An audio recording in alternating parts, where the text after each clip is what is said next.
जी कहते हैं कि मैंने इस ग्रंथ की रचना कैसे की।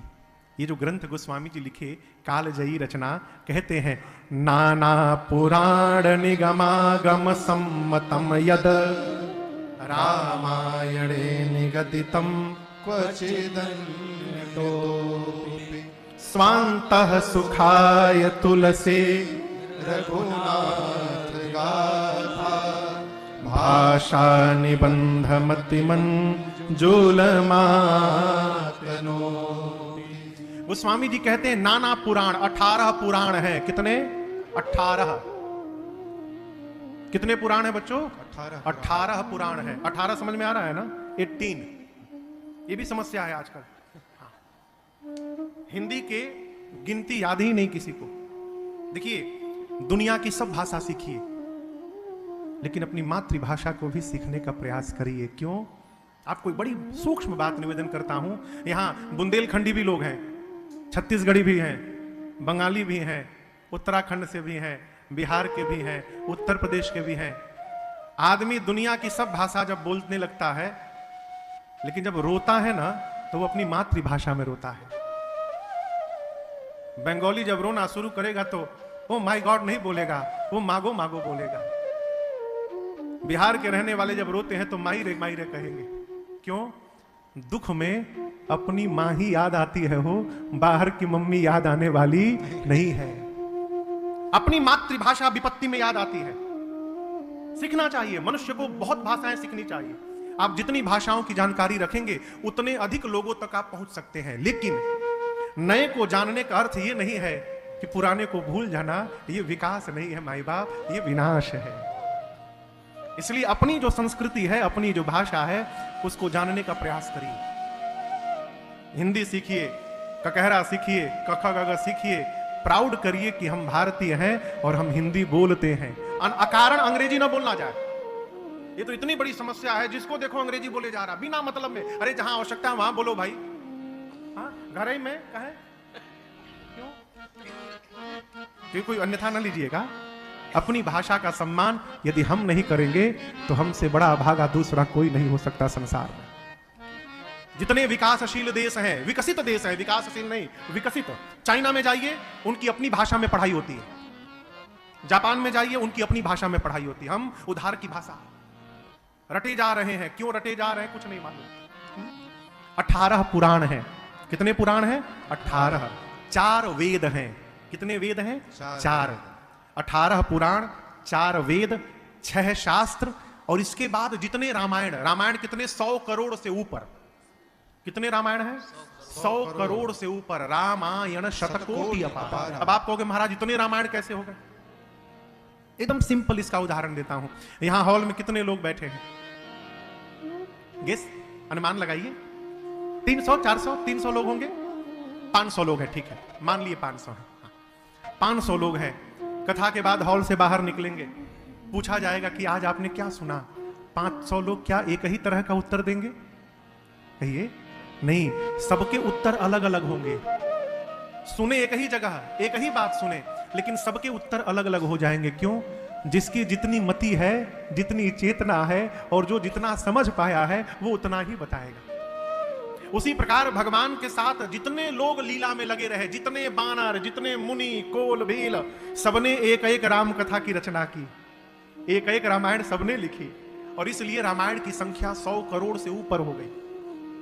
गोस्वामी जी कहते हैं सभी रामायणों में से जितने रामायण मैंने सुने, जितना सुलभ हो पाया मुनियों के मुख से, 4 वेद मैंने सुने, 18 पुराण मैंने सुने, इन सबके सार को मैंने निकाल कर और श्री रामचरितमानस की रचना की। सार समझते हैं? अंग्रेजी में कहते हैं मोरल ऑफ द स्टोरी। अंग्रेजी की स्टोरी के बाद लास्ट में 1-2 सेंटेंस में उस स्टोरी का मोरल लिखा रहता है। हिंदी के कहानी में सारांश लिखा रहता है। उसी प्रकार जितने वेद हैं, पुराण हैं, रामायण हैं, सबके मोरल, सारांश को निचोड़कर, और गोस्वामी तुलसीदास जी ने श्री रामचरितमानस जी में लिख दिया है, केवल मानस जी को यदि पढ़ लिया जाए तो सभी सदग्रंथों के पढ़ने का फल स्वतः प्राप्त हो जाएगा। इसमें कोई संशय नहीं है। ये मानस जी की महत्ता है। क्यों लिखा गोस्वामी जी ने? आगे कहते हैं स्वंतः सुखाय तुलसी रघुनाथ गाथा भाषा निबंध मति मंजुल मातनो। गोस्वामी जी घोषणा करते हैं कि मैंने अपने अंतःकरण को सुखी करने के लिए लिखा। क्यों लिखा? स्वांतः सुखाय। मैं कथा सुना रहा हूं आपको, यदि कथा गाते गाते मुझे आनंद नहीं मिल रहा है तो आपको आनंद प्राप्त होने वाला नहीं है।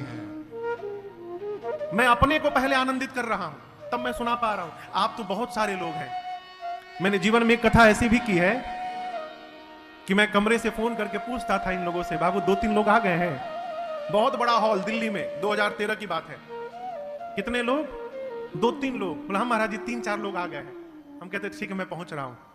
और 4 घंटे कथा होती थी, 3.5 घंटे। आप रिकॉर्डिंग सुनिएगा, आपको पता ही नहीं चलेगा कि मेरे सामने श्रोता बैठे हैं कि नहीं बैठे हैं। क्यों?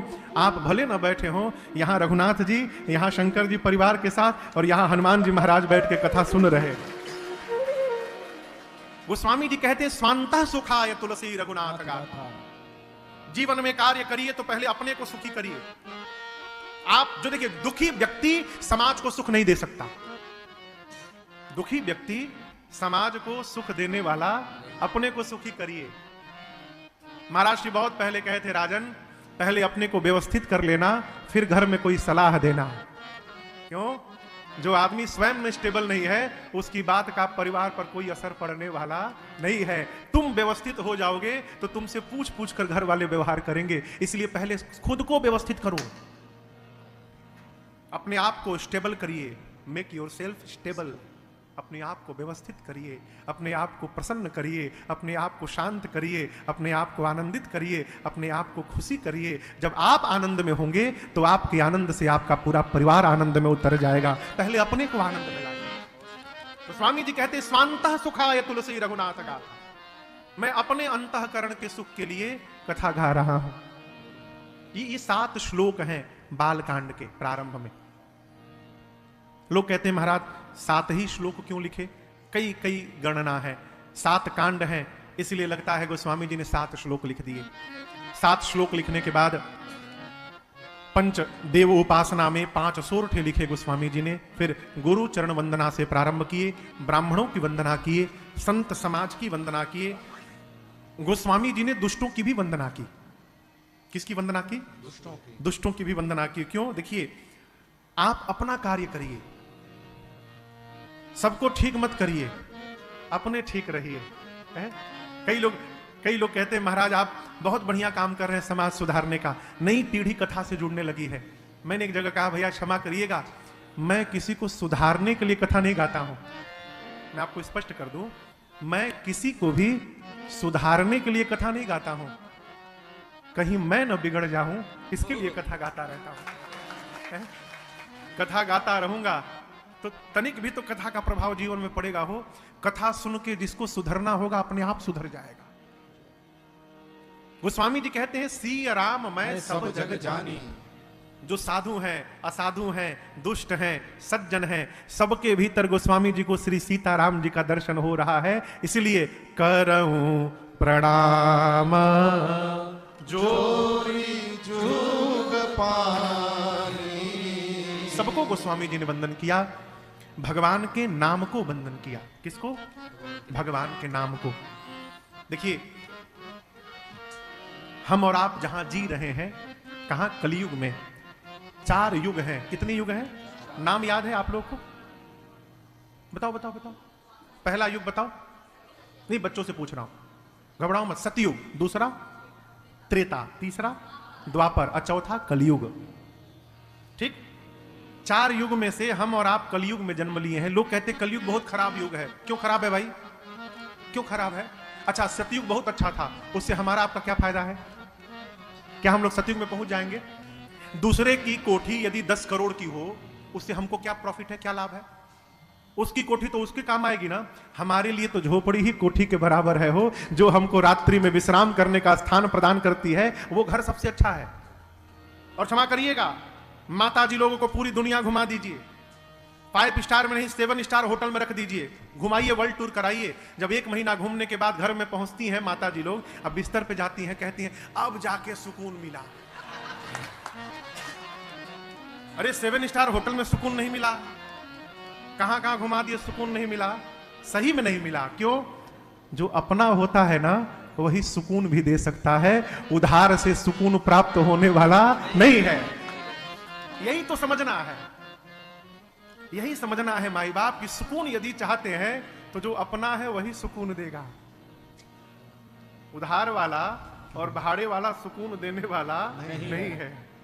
अपना जो है, हमको आपको कलयुग प्राप्त हुआ है। और मैं कहता हूं कल जुग समजुग आन नहीं। गोस्वामी जी बोले कब? जौ नर कर विश्वास। मनुष्य यदि विश्वास कर ले विकास बाबू, तो कलयुग जैसा दूसरा कोई युग नहीं है। क्या लाभ है महाराज इस युग में? केवल और केवल गाय राम गुणगण विमला भवतर बिनहि प्रयास। इतनी अद्भुत महिमा है माई बाप कलयुग की। इस कलिकाल में देखिए, पहला युग सतयुग। सतयुग में भगवान का दर्शन यदि करना हो तो मनुष्य को हजारों हजार वर्ष तपस्या करना पड़ता था। कितना? हजारों हजारों वर्ष। सतयुग के बाद त्रेता आया तो थोड़ा और इजी किया गया, सरल। त्रेता में भगवान का दर्शन करना हो, यज्ञ करिए, निष्ठा पूर्वक विधान पूर्वक यज्ञ करिए, भगवान मिल जाएंगे। दशरथ जी को यज्ञ से ही तो भगवान मिले है।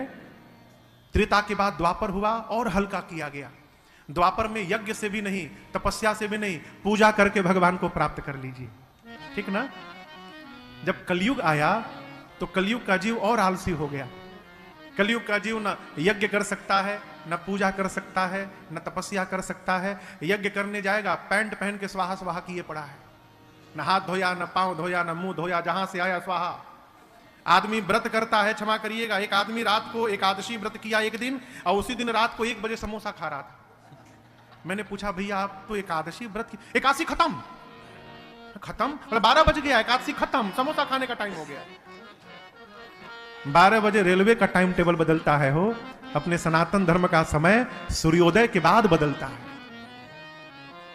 तो कलिकाल का जीव न पूजा कर सकता ठीक से, पूजा आरती घुमाएगा, उसी में फोन से बतियाएगा, भगवान को होल्ड पे रख देता है वो। आरती घुमाते घुमाते घंटी बजी, भगवान रुको, तुम लोड करा दो, पहुंचा दो, फिर आरती शुरू। हम न पूजा कर सकते हैं, न आप भोग लगा सकते हैं। आदमी भगवान को भोग लगाओ थे, भगवान के भाव से नहीं, अपने भाव से। आज मालपुआ खाने का मन करा, भोग लगाओ, खाना तुमको, भगवान को भोग लगाओ। अरे हम तो कलकत्ता में एक जगह है,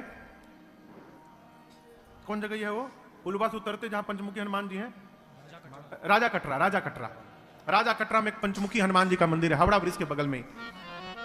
बहुत पहले किसी काम से गया था मैं, तो मंगलवार का दिन था, बड़ी भीड़ थी। मैं भी सोचा श्री हनुमान जी के सामने खड़े होकर एक बार श्री हनुमान चालीसा जी का पाठ कर लूं। मैं पाठ करने लगा। अब इतनी भीड़, उस दिन बहुत भीड़ होती है मंगलवार को वहां। एक कोई सेठ जी थे, 2 किलो लड्डू लेके आए, बढ़िया लड्डू,